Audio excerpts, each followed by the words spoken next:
Bonjour à tous. Comme vous le savez, à la suite d'une plainte pour harcèlement psychologique à la Commission des normes de l'équité, de la santé et de la sécurité du travail par un membre du personnel, M. Loranger a décidé de se retirer temporairement de ses fonctions, le temps que la lumière soit faite dans cette affaire.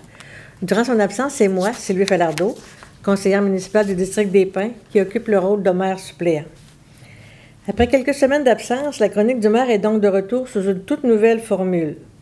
Vous aurez dorénavant l'occasion de mieux connaître vos conseillers municipaux ainsi que tous les dossiers en cours. En tout temps, vous pouvez nous poser vos questions et nous faire part de vos préoccupations par courriel à l'adresse suivante maire@lanciennelorette.org. Nous répondrons aux questions les plus fréquemment posées par le biais de cette chronique.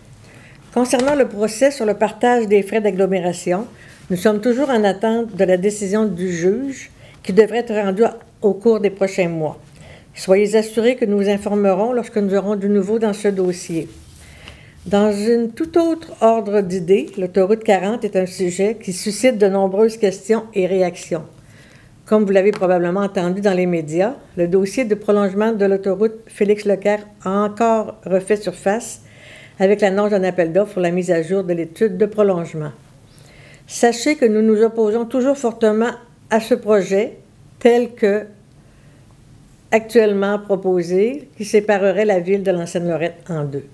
Une demande de rencontre a déjà été adressée à la ministre déléguée au transport, Mme Véronique Tremblay, afin de discuter des enjeux de ce dossier qui préoccupe autant les conseillers que les citoyens. Dans la prochaine semaine, mon collègue Gaétan Pajot, conseiller municipal du district Saint-Paul, aura l'occasion de vous expliquer prochainement les conséquences importantes du prolongement pour notre municipalité. La semaine prochaine, dans la prochaine chronique, je ferai le tour des points à l'ordre du jour de la séance du Conseil du 31 juillet et je reviendrai sur la nouvelle réglementation concernant les heures de travaux et de tonte de gazon. Encore une fois, si vous avez des questions, commentaires ou suggestions, écrivez-nous. Il nous fera plaisir de vous lire et de vous répondre. Merci et à bientôt.